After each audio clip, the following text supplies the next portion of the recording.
Welcome back, everyone. So now we're looking at the experimental setup and demonstration of a procedure for calorimetry. Like I said, I'm going to show you one trial each for dissolution of salt and neutralization reaction, and you'll be given additional data, or you'll be able to obtain additional data by using a simulator that I will link on Canvas. So what I have here is a data logger, which is equipped with a digital temperature probe. We're going to use it in place of the thermometer. It's much more accurate. On the screen here, we're going to record time versus temperature data.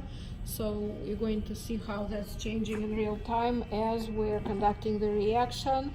So in these two cylinders, I have the acid and the base.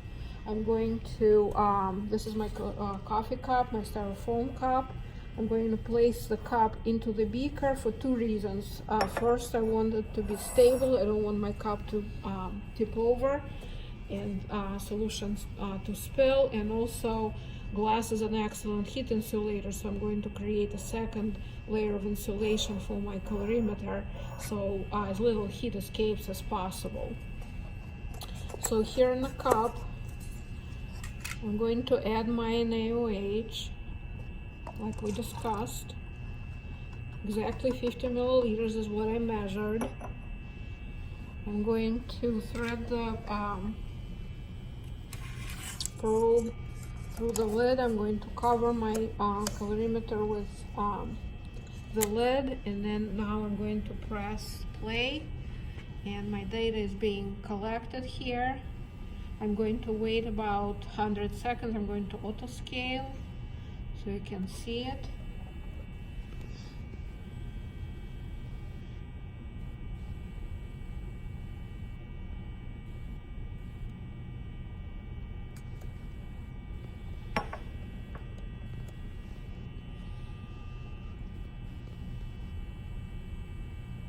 So it's being a little weird, but it's looking to be stabilizing here. This is probably because I had it in the air, and the air is maybe a little warmer than my solution. So it looks like it's stabilizing right around 21.45 degrees.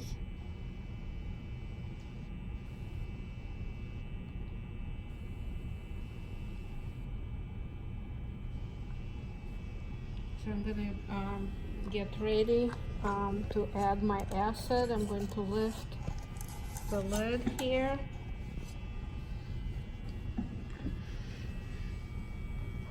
I'm at about 80 seconds now.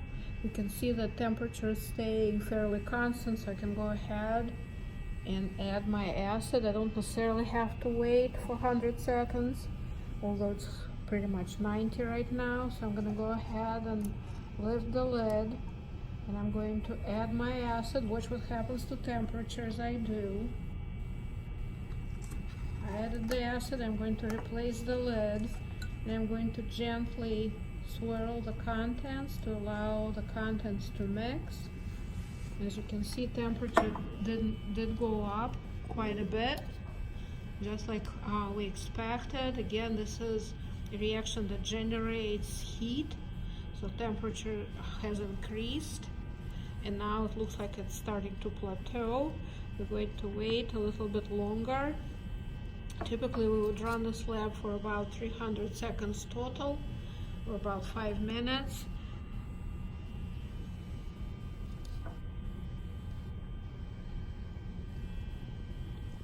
So as you can see, if you were able to get a graph like this and print it, you could easily determine initial temperature, which would be 21.5 degrees, and then to determine final temperature, you would draw the vertical line through mixing timeline, and then tangent line to this portion of the curve here, and that would allow you to find your final temperature. I would estimate final temperature to be roughly 27.8 degrees or so. So this is what a reaction between an acid and a base looks like in terms of energy change and temperature change. Next video will be of salt dissolution.